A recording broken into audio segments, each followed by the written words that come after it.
Hello everyone, welcome back to silent learning. ഇന്ന് നമ്മൾ പറയാൻ പോകുന്നത് എല്ലാവർക്കും ഭയങ്കര ഉപകാരമുള്ള ഒരു വീഡിയോ ആണ്. കാരണം എന്താ വെച്ചാൽ how to speak English confidently. പലർക്കും ഉണ്ടാകുന്ന പ്രശ്നം, അല്ലെങ്കിൽ ഈ വീഡിയോ കാണാൻ പോകുന്ന ആൾക്കാർ രണ്ട് തരത്തിലുള്ള ആൾക്കാരായിരിക്കും. ഒന്ന്, തീരെ ഇംഗ്ലീഷ് അറിയാത്ത ആൾക്കാർ, ഒന്നാമത് ഓൾറെഡി. രണ്ടാമത്, കുറച്ചൊക്കെ ഇംഗ്ലീഷ് അറിയാം പക്ഷെ സംസാരിക്കാനുള്ള ഒരു കോൺഫിഡൻസ് ഇല്ലാത്ത ആൾക്കാരും. ഓക്കെ, രണ്ടുപേർക്കും വളരെ ഉപകാരപ്പെടുന്ന ഒരു വീഡിയോ ആണ്. നമുക്ക് നോക്കാം എന്തൊക്കെയാണ് ടിപ്സ് ആൻഡ് ട്രിക്സ് എന്നുള്ളത്. ഓക്കെ, ഫസ്റ്റ് ഓഫ് ഓൾ നിങ്ങളുടെ ഇംഗ്ലീഷ് ഫ്ലുവൻസി ഇംപ്രൂവ് ചെയ്യാനുള്ള കുറച്ച് ടിപ്സ് ആണ് പറയുന്നത്.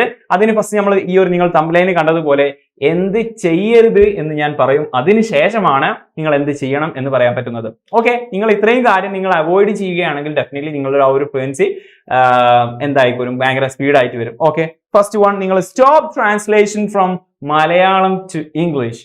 മലയാളത്തിൽ നിന്ന് നമ്മൾ ഇംഗ്ലീഷിലേക്ക് ട്രാൻസ്ലേറ്റ് ചെയ്തിട്ട് എന്താക്കുക, ആ ഒരു യൂസ് ചെയ്യുന്ന ആ ഒരു സ്പീക്കിംഗ് മെന്റാലിറ്റി എന്താക്കുക, മാറ്റുക എന്നുള്ളതാണ് ഫസ്റ്റ് ചെയ്യേണ്ടത്. ഓക്കെ, കാരണം എന്താ വെച്ച് കഴിഞ്ഞാൽ ഫസ്റ്റ് തന്നെ ഒരാൾ ആരെങ്കിലും ക്വസ്റ്റ്യൻ ചോദിച്ചു കഴിഞ്ഞാൽ പെട്ടെന്ന് മലയാളത്തിൽ ചിന്തിക്കുന്ന സമയത്ത് പിന്നീട് ട്രാൻസ്ലേറ്റ് ചെയ്യുന്ന സമയത്ത് ആ ഒരു ലാഗ് വരും. അത് നമ്മുടെ കോൺഫിഡൻസിനെ ബാധിക്കും. ഫോർ എക്സാമ്പിൾ, പെട്ടെന്ന് നമ്മുടെ ടീച്ചർ ലേറ്റ് ആയിട്ട് വന്ന സമയത്ത്, അല്ലെങ്കിൽ നമ്മുടെ ആരെങ്കിലും ഇന്റർവ്യൂവിനൊക്കെ ചോദിക്കുകയാണ് വൈ ലേറ്റ് എന്ന് ചോദിക്കുന്ന സമയത്ത് നമ്മൾ വരും അലാറം അടിച്ചില്ല. ഓക്കെ, അലാറം അടിച്ചില്ല എന്ന് പറയുന്ന സമയത്ത് അതിന്റെ ട്രാൻസ്ലേഷൻ ആലോചിച്ച് നോക്കുന്ന സമയത്ത് മലയാളത്തിൽ ചിന്തിച്ച് ഇങ്ങോട്ട് വരുന്ന സമയത്തും എന്തായിപ്പോൾ ഭയങ്കര കൺഫ്യൂസ്ഡ് ആയിപ്പോൾ ഭയങ്കര ലാഗ് വരും. അപ്പൊ തന്നെ അവിടെ കോൺഫിഡൻസ് പോയി. So alarm didn't go well എന്ന് പറഞ്ഞാൽ മതി. സോ അതാണ് ഇതിന്റെ കറക്റ്റ് വൺ.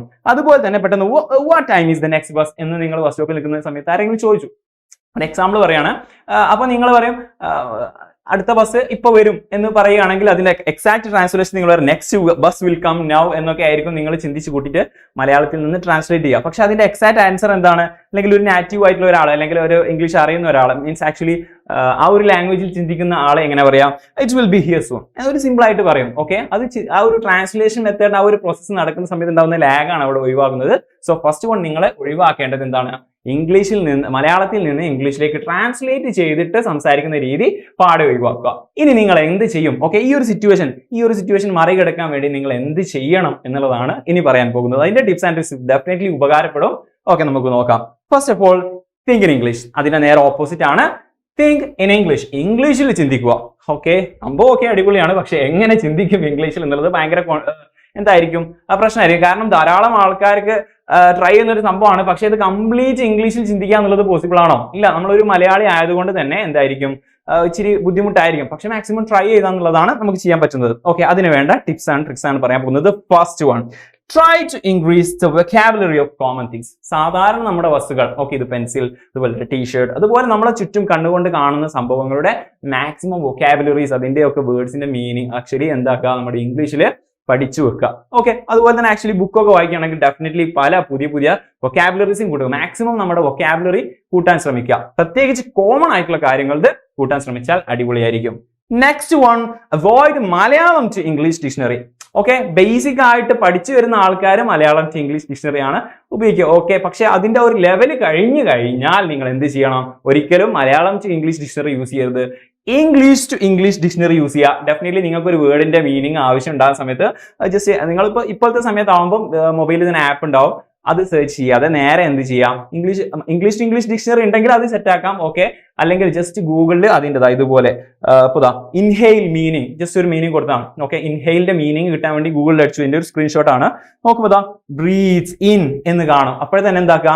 ശ്വസിക്കുക എന്നുള്ളൊരു സംഭവം നമുക്ക് ഓട്ടോമാറ്റിക്കലി മൈൻഡിൽ മലയാളം വരും. ഓക്കെ, ഫസ്റ്റ് നമ്മൾ ഇംഗ്ലീഷ് ടു ഇംഗ്ലീഷ് അടിക്കുകയാണെങ്കിൽ അതായിരിക്കും അടിപൊളി. ഓക്കെ, അതാണ് നമ്മൾ കുറച്ചുകൂടി എന്തായിരിക്കും ആപ്റ്റ് ആയിട്ടുള്ള വഴി. കുറച്ചുകൂടി മലയാളം അവോയ്ഡ് ചെയ്യുക എന്നുള്ള ആ ഒരു സംഭവത്തിലേക്ക് വരും. ഓക്കെ, ഒരിക്കലും Malayalam to English dictionary use ചെയ്യാതിരിക്കുക, അല്ലെങ്കിൽ English to Malayalam dictionary, English അടിച്ചു കൊടുത്തിട്ട് എന്താക്കുക, മലയാളം കിട്ടുന്ന ആ ഒരു സംഭവം ഒഴിവാക്കാം. ഓക്കെ, ദെൻ അപ്പോൾ maximum English to English dictionary use ചെയ്യാന്നുള്ളതാണ് സെക്കൻഡ് വൺ. ഇനി തേർഡ് വണ്ണിലേക്ക്, try to say the commentary of what you see. നമ്മളിപ്പോ ഒരു ബസ് സ്റ്റോപ്പിൽ നിൽക്കണം, അല്ലെങ്കിൽ നമ്മൾ പുറത്ത് നിൽക്കണം, അല്ലെങ്കിൽ ഒരു പാർക്കിൽ നിൽക്കണം. അവിടെ നടക്കുന്ന സംഭവങ്ങളൊക്കെ എന്ത് ചെയ്യാം?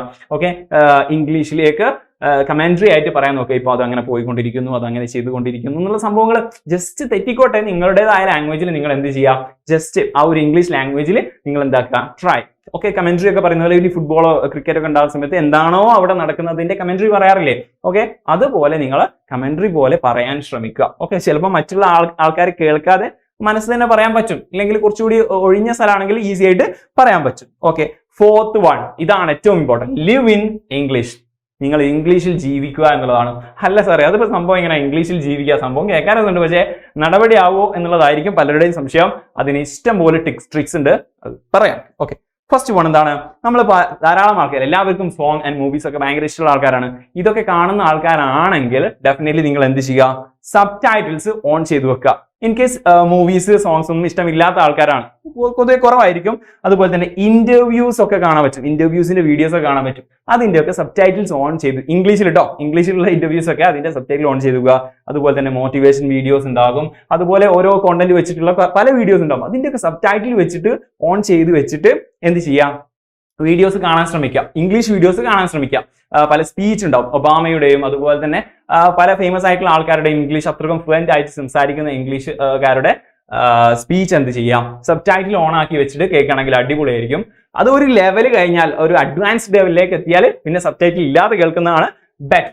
ഓക്കെ, പിന്നെ നിങ്ങൾക്ക് ഏറ്റവും ലിവ് ഇൻ ഇംഗ്ലീഷ് എന്ന് പറഞ്ഞ ആ ഒരു വേർഡ് നിങ്ങളുടെ ജീവിതത്തിൽ ഏറ്റവും കൂടുതൽ പകർത്താൻ പറ്റിയ സംഭവമാണ് വാട്സപ്പ് യൂസ് ചെയ്യുന്ന സമയത്ത്. സപ്പോസ് നിങ്ങളുടെ ആ ഒരു ലെവൽ, അല്ലെങ്കിൽ നിങ്ങൾ പറയുന്ന ഇംഗ്ലീഷ് മനസ്സിലാവുന്ന ഒരാളാണെങ്കിൽ try to text in English language. ഇംഗ്ലീഷിൽ നിങ്ങൾ എന്ത് ചെയ്യാം? ടെക്സ്റ്റ് ചെയ്യാൻ ശ്രമിക്കാം. ഓക്കെ, സിമ്പിൾ ആണ്. ഇപ്പോൾ പൊതുവെ ആൾക്കാരൊക്കെ ഇംഗ്ലീഷ് ടെക്സ്റ്റ് ചെയ്യാൻ തുടങ്ങിയിട്ടുണ്ട്, പക്ഷേ കംപ്ലീറ്റ് വേർഡും എന്തായിരിക്കണമെന്നില്ല, ഒരു സെന്റൻസ് ഇംഗ്ലീഷിലായിക്കോണില്ല, അത് സ്റ്റാർട്ട് ചെയ്യുക. അതുപോലെ തന്നെ ഡയറി എഴുതുന്ന ശീലമുള്ള ആൾക്കാരാണെങ്കിൽ അതും ഇംഗ്ലീഷിലേക്ക് മാറ്റുക എന്നുള്ളതാണ്. Okay, next one and fifth one, English phrases. കുറച്ച് ഇംഗ്ലീഷ് ഫ്രേസസ് പഠിച്ചു വെക്കുക എന്നുള്ളതാണ്. ഓക്കെ, കുറച്ച് ചില സിറ്റുവേഷൻ അനുസരിച്ച് ധാരാളം ഫ്രേസുകൾ ഉണ്ട്. ആ ഇംഗ്ലീഷ് ഫ്രേസ് എന്ന് പറഞ്ഞാൽ എന്താണെന്ന് കൺഫ്യൂഷൻ ഉണ്ടാവും. കുറച്ച് ഗ്രൂപ്പ് ഓഫ് വേർഡ്സ് ആണ്, പൊതുവേ നമ്മൾ യൂസ് ചെയ്യുന്ന വേർഡ്സ് ആണ്. ഓക്കെ, ആ ഒരു ഗ്രൂപ്പ് ഓഫ് സെന്റൻസ് ഉണ്ടാവും. കുറെ എക്സാമ്പിൾ കൊടുത്തിട്ടുണ്ട്. I will pay this bill എന്നതിന് പകരം ഇറ്റ്സ് ഓൺ മീ എന്ന് പറയും. ഓക്കെ, ഇറ്റ്സ് ഒരു ഫ്രേസ് ആണ്. ഓക്കെ, എന്നോട് ടെക്സ്റ്റ് മീ എന്ന് പറയുന്നതിന് പകരം drop me A line.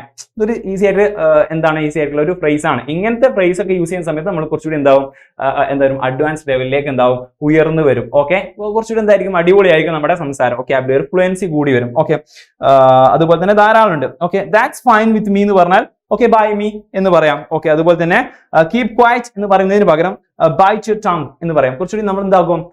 Native സ്പീക്കറെ പോലെ ആയി മാറുന്നതാണ്. ഓക്കെ, അതുപോലെ തന്നെ once in a blue moon എന്ന് പറഞ്ഞ ഒരു ഫ്രേസ് ആണ്, ഒരു ഇഡിയം ആണ്, വെരി റയർലി. അങ്ങനെ പല ഫ്രേസുകളുണ്ട്. കുറച്ച് സിറ്റുവേഷൻ ബേസ്ഡ് ആയിട്ടുള്ള ഫ്രേസുകളൊക്കെ പഠിച്ചു വെച്ച് കഴിഞ്ഞാൽ ഓർമ്മിക്കാൻ അടിപൊളിയായിരിക്കും. Next one, 6 1, speak your self. ഏറ്റവും കൂടുതൽ ഇമ്പാക്ട് ഉണ്ടാക്കാൻ പറ്റുന്ന ഒരു ടെക്നിക്ക്, ടിപ്സ് ആണ് സ്പീക്ക് യുവർ സെൽഫ് എന്ന് പറയുന്നത്. ഡെഫിനറ്റ്ലി നിങ്ങൾ സ്വയം സംസാരിക്കാം. നിങ്ങൾ സ്വന്തമായിട്ട് വീട്ടിലുണ്ടാകുന്ന സമയത്തോ ഏതെങ്കിലും റൂമിൽ ഉണ്ടാകുന്ന സമയത്തോ നിങ്ങൾ സ്വന്തം സംസാരിക്കാം. എങ്ങനെ സംസാരിക്കാം? പറ്റുകയാണെങ്കിൽ എന്ത് ചെയ്യാം? നിങ്ങൾ എന്താ വെച്ചാൽ വീഡിയോ റെക്കോർഡ് ചെയ്തിട്ട് സംസാരിക്കാം. ഓക്കെ, അന്നപ്പോൾ നിങ്ങൾക്ക് പിന്നീട് മനസ്സിലാവും എന്തൊക്കെ മാറ്റങ്ങൾ വരുത്തണം എന്നുള്ളത്. ഓക്കെ, നിങ്ങൾ മാത്രമേ കാണുന്നുള്ളൂ, ദാറ്റ്സ് ഓൾ. പിന്നെ എന്താകാം? നിങ്ങളെ പറ്റി പറയാം. ഓക്കെ, നിങ്ങളെ പറ്റി പറയാം, അല്ലെങ്കിൽ സേ അബൌട്ട് ദ ഡേ, ഈ ഒരു ദിവസത്തിനെ പറ്റി പറയാം. ഓക്കെ, ഈ ഒരു ദിവസം എന്ത് സംഭവിച്ചു, ഡയറി എന്നത് പോലെയാണ്, പക്ഷെ അതിന്റെ ഒരു എന്തായിരിക്കും? വീഡിയോ മോഡൽ ആ ഒരു സംഭവമായിരിക്കും. എല്ലാം റെക്കോർഡ് ചെയ്ത് വെച്ചിട്ട് പറയുകയാണെങ്കിൽ അടിപൊളിയായിരിക്കും. എന്നിട്ട് ഈ ഒരു ദിവസത്തെ പറ്റി പറയാം, നാളെ എന്തൊക്കെ ചെയ്യാൻ പോകുന്നു എന്നതിനെ പറ്റി പറയാം. അതുപോലെ തന്നെ ഇമിറ്റേറ്റ് ക്യാരക്ടർ, ഏതെങ്കിലും ഫിലിമിലെ ക്യാരക്ടറെ വെച്ചിട്ട് എന്താക്കാം? അതുപോലെ ഇമിറ്റേറ്റ് ചെയ്തുകൊണ്ട് സംസാരിക്കാം. ഓക്കെ, എക്സാക്ട് ഡയലോഗുകളൊക്കെ എന്തായിരിക്കും? മലയാളം ആക്ടേഴ്സ് ആണെങ്കിൽ അതിന്റെ ആ ഒരു ട്രാൻസ്ലേഷൻ സംഭവം നിങ്ങൾ എന്താക്കുക? അതിൽ ചിന്തിച്ചിട്ട്, ഇംഗ്ലീഷ് ലാംഗ്വേജ് ചിന്തിച്ചിട്ട് എന്താക്കാം? ആ ഒരു സംഭവം പറയാം. അല്ലെങ്കിൽ ഇംഗ്ലീഷ് ക്യാരക്ടേഴ്സ് ആണെങ്കിൽ അടിപൊളി. ഓക്കെ, അതുപോലെ തന്നെ ധാരാളം കാര്യങ്ങൾ ചെയ്യാൻ പറ്റും. നിങ്ങൾ എന്ത് ചെയ്യുക?